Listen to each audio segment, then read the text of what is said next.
Cheguei! Eu sou a Paula Frati e estou aqui hoje para falar com você sobre parcerias não recomendadas. O que significa isso, Paula? É isso mesmo, eu vou falar sobre TDAH e alguns transtornos associados que podem vir juntos, a famosa comorbidade na psiquiatria.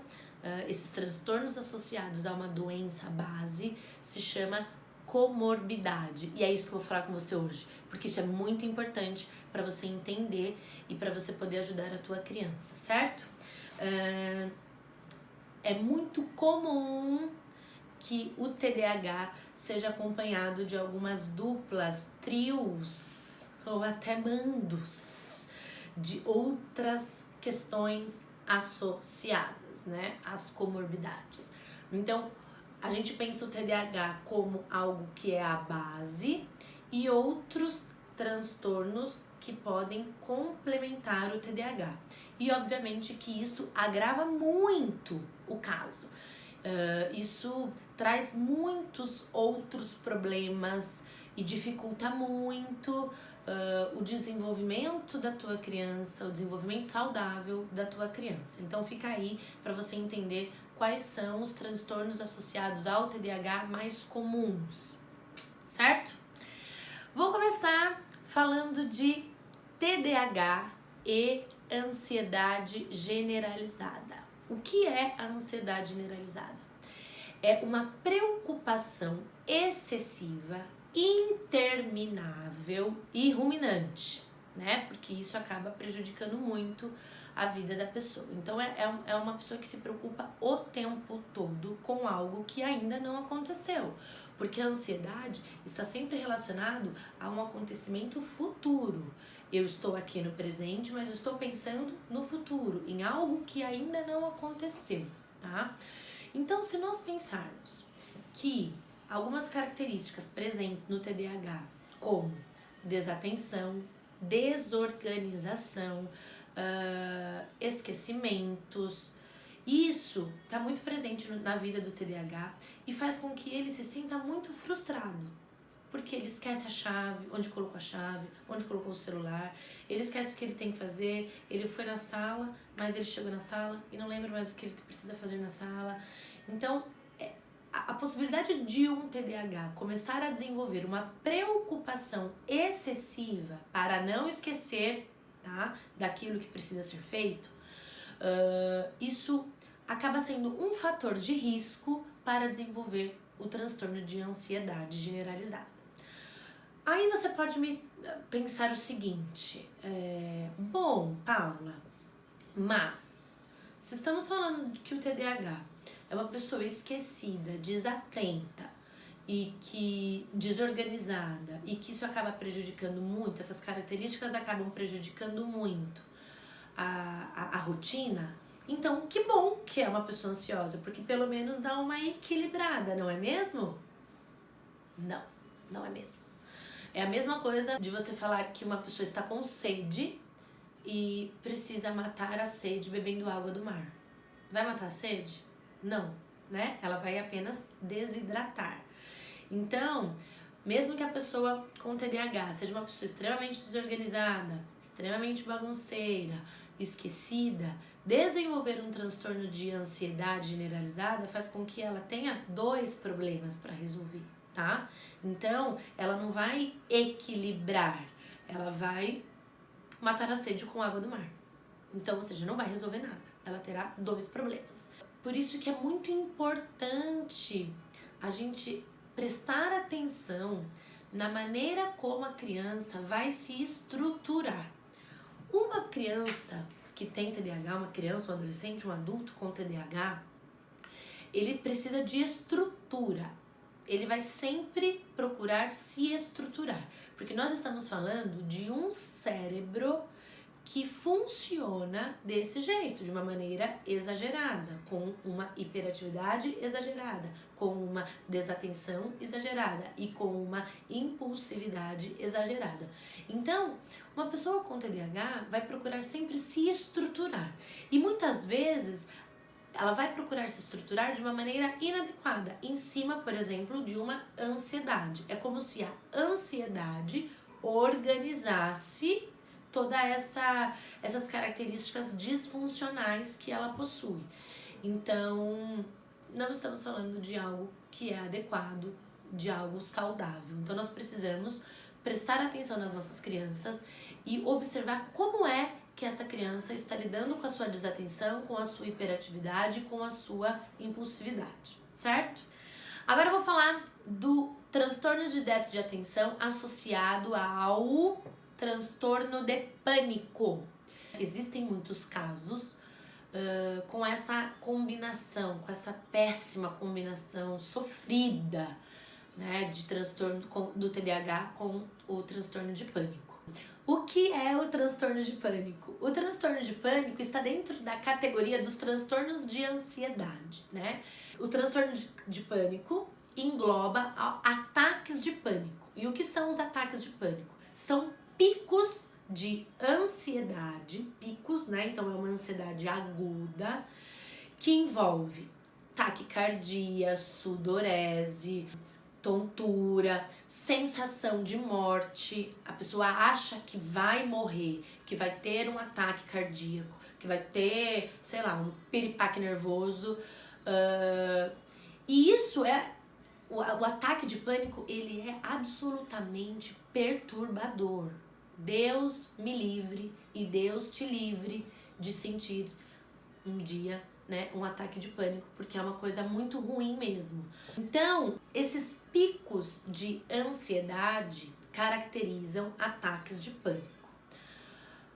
O que acontece, né? Existe uma predisposição genética para transtorno de pânico. Então, se um TDAH, o fato de ser um TDAH já tem alguns fatores de risco para desencadear outros transtornos. Se a pessoa que tem TDAH tem uma predisposição genética para ter o transtorno de pânico, aí, meu bem, deu ruim. Por quê? Porque aí a gente não tem só um fator de risco, a gente tem vários. E aí nós temos uma porta não aberta, escancarada para que isso aconteça. E os TDAHs, eles têm uma característica muito importante, que pode ser canalizada para o bem, mas pode ser canalizada para as coisas ruins também, que é a capacidade de hiperfocar. Então, um TDAH, quando tem tesão de fazer alguma coisa, ele hiperfoca, ele consegue se concentrar. Aquilo é do interesse, então ele consegue focar naquilo. Agora, isso pode acontecer para as coisas boas e para as coisas ruins, né? O TDAH que tem um ataque de pânico, o que ele vai fazer? Hiperfocar nos sintomas, hiperfocar nas sensações ruins. E o que isso vai desencadear? Outros ataques de pânico. E vai fazer com que o ataque de pânico ele fique mais longo, mais extenso. Um ataque de pânico dura em torno de 20, 30 minutos. Num TDAH, isso potencializa, tá? Porque ele hiperfoca nos sintomas, então os sintomas também podem ser muito mais potentes, porque ele tá ali. 100% da atenção, do foco nos sintomas, na taquicardia, na sudorese, na sensação de morte. Então vocês imaginam o quanto isso é prejudicial e o quanto nós precisamos olhar para as nossas crianças, identificar os fatores de risco para que isso não aconteça. Outro transtorno associado ao TDAH é a fobia social, né? Existem vários tipos de fobia, mas no TDAH o que é mais comum encontrar é a fobia social. E não é muito difícil da gente imaginar o porquê que isso acontece. Se nós pensarmos que um TDAH é uma criança muitas vezes inconveniente, porque não para quieta, porque interrompe quando o outro tá falando, porque é uma criança desatenta, as pessoas estão o tempo todo chamando a atenção dessa criança. Fulano, presta atenção. Nossa, fulano, como você é chato, você interrompe toda hora. Fulano, meu Deus, você não sabe fazer nada direito. Fulano, você é muito esquecido. É uma criança que está sendo o tempo todo colocada para baixo, né? Então, As características do TDAH fazem com que, muitas vezes, a criança desenvolva uma autoestima fragilizada, uma autoestima baixa. E a relação com as pessoas fica muito prejudicada. E isso faz, muitas vezes, com que a criança volte para o seu casulo. Faz com que a criança fique aqui no seu ninho, sem interagir com as pessoas. Porque a criança, né, que possui o TDAH, ela não está assim. O cérebro dela não está dessa forma. O cérebro dela é dessa forma. Então é uma criança que se sente o tempo todo inadequada. É uma criança que acha que está o tempo todo fazendo coisas erradas e não entende o porquê. Porque ela simplesmente é assim. Então ela começa a evitar o contato social para se preservar, para se proteger, para ouvir menos críticas, para conseguir manter um mínimo de autoestima, né? O que é muito triste, porque são crianças que acabam abafando o seu lado criativo, porque os TDAHs são muito criativos, e acabam canalizando de uma forma negativa todas as suas características que podem ser muito bem aproveitadas, desde que você pai, você mãe, você professor, você que educa uma criança, desde que você saiba lidar com isso da melhor forma. Transtorno de déficit de atenção com hiperatividade associado à depressão. Assim como a fobia social, não é muito difícil de imaginar o porquê que isso acontece, né? Com as crianças, com os adolescentes e até com os adultos. Porque são crianças que ouvem muitas críticas, né? Desde muito pequenas. E o fato de terem uma autoestima fragilizada, isso distorce a imagem que a criança tem dela mesma. Faz com que ela desenvolva várias crenças negativas a seu respeito: sou incapaz, sou burro, não presto pra nada, não consigo fazer amigos. E essas crenças negativas definem muitas coisas na vida dessa criança, desse adolescente, desse adulto. Além disso, o TDAH e a depressão, eles compartilham alterações, né, neurológicas muito semelhantes. Então, os estudos indicam, até porque as medicações para depressão acabam tendo um efeito positivo também para o TDAH e vice-versa. Então, existem estudos que indicam essas alterações, né, que são semelhantes, e isso facilita, né, o desenvolvimento da depressão quando se fala de um TDAH. Mas eu penso que o que define de fato o rumo das coisas é o desenvolvimento dessa criança no que diz respeito às relações sociais, às relações familiares, às relações com a escola, a relação com a escola, né? Então, a ideia que essa criança faz dela mesma, se essa criança se sente capaz, se essa criança se sente empoderada, se essa criança se sente encorajada, isso vai definir muito o rumo das coisas. Eu atendo uma adolescente que tem TDAH e diagnosticada muito cedo, ainda bem, sempre foi muito bem acompanhada, mas ela sofre com isso até hoje. Então, hoje em dia, até ela não toma mais a medicação para o TDAH, mas toma um antidepressivo, porque ela tem essas oscilações, então esses momentos, esses rompantes, e que prejudica muito, muito as relações dela com os amigos, o estudo, a relação dela com os familiares, enfim, com os irmãos, enfim, é tudo bem, isso acaba prejudicando muito, tá? Então, se você acha que ter uma criança com TDAH é um problema, você não imagina como é ter uma criança com TDAH e depressão, ou TDAH e fobia social. É por isso que a gente precisa reduzir os danos, tá? E estar muito atento, muito conectado com essa criança para potencializar as coisas boas. Este é o foco. potencializar as coisas boas, canalizar toda essa energia excessiva que a criança com TDAH tem para o bem. E agora eu vou falar de algo que é muito importante e acho que nós, enquanto sociedade, temos um compromisso ético em entender isso que eu vou falar agora, tá? Que é o TDAH e o uso abusivo de drogas.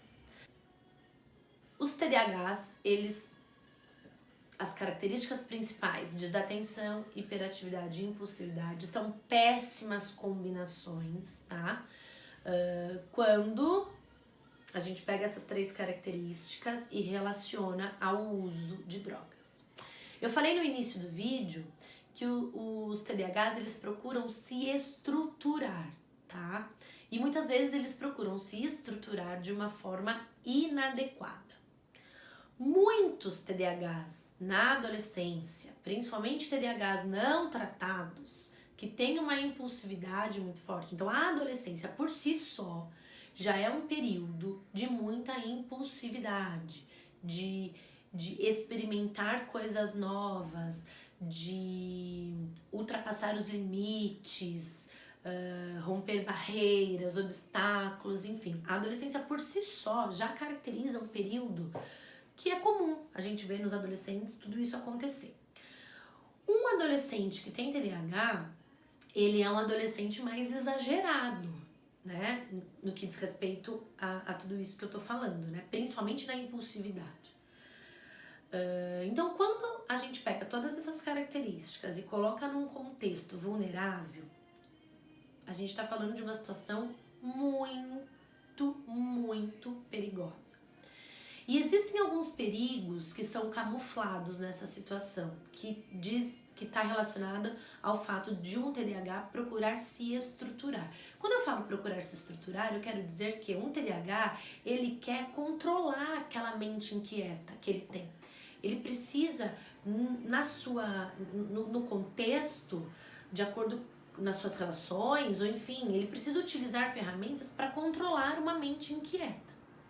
E muitos TDAHs tentam controlar de que forma? Usando drogas. É como se fosse uma automedicação. É bizarro falar isso, né? Mas do ponto de vista psicológico, a gente pode entender que um TDAH que usa e abusa de substâncias ilícitas, né? De drogas, e pode ser álcool, cocaína, principalmente, tá? Maconha, enfim, seja lá as drogas que o TDAH, né, esse adolescente pode usar, ele muitas vezes utiliza para controlar uma mente inquieta. Porque existe isso é um fato. Quando ele está sob o uso daquela droga, a mente funciona melhor, às vezes ele consegue se concentrar melhor, às vezes ele consegue prestar mais atenção, às vezes ele consegue aquietar uma mente que tá o tempo todo agitada, olhando para todos os estímulos. Às vezes ele consegue, utilizando a droga, aquietar essa mente. Então, gente, eu quero muito bater nessa tecla com vocês. Entendam a importância de vocês cuidarem da sua criança. Porque as comorbidades, entre parênteses, as doenças relacionadas ao TDAH, sempre que eu falar de comorbidade, eu tô falando de doenças relacionadas. Elas existem, isso é uma realidade, tá? E é muito, muito importante que vocês tenham consciência do papel de vocês na vida da tua criança, tá? Ai, TDAH não existe, é uma invenção da indústria farmacêutica. Não, não é uma invenção da indústria farmacêutica, tá? É uma realidade. Estamos falando de um cérebro que funciona desta forma, que funciona de uma forma exagerada. Então, nós precisamos cuidar destes exageros, porque senão a gente coloca esta criança, este adolescente em risco. gente coloca a vida dessas crianças e desses adolescentes em risco. Então nós temos um compromisso ético com essas crianças. Nós temos um compromisso ético com os nossos adolescentes, tá? Porque eles, muitas vezes, não entendem que o cérebro agitado, isso pode prejudicar a vida deles, porque eles são assim. Então, assim, se atentem às crianças de vocês, olhem para os exageros e vamos cuidar juntos desses exageros, certo? Eu estou aqui para te ajudar. E eu quero saber de você, aonde é que você precisa de ajuda? Onde é que eu posso te ajudar? Me fala, me dá um feedback, você é meu termômetro, eu não canso de falar isso. E eu tô aqui para que juntos nós possamos cuidar melhor da tua criança. Certo? Muito obrigada por hoje. Eu volto com força para falar muitas outras coisas sobre o transtorno de déficit de atenção com hiperatividade. Obrigada, beijo!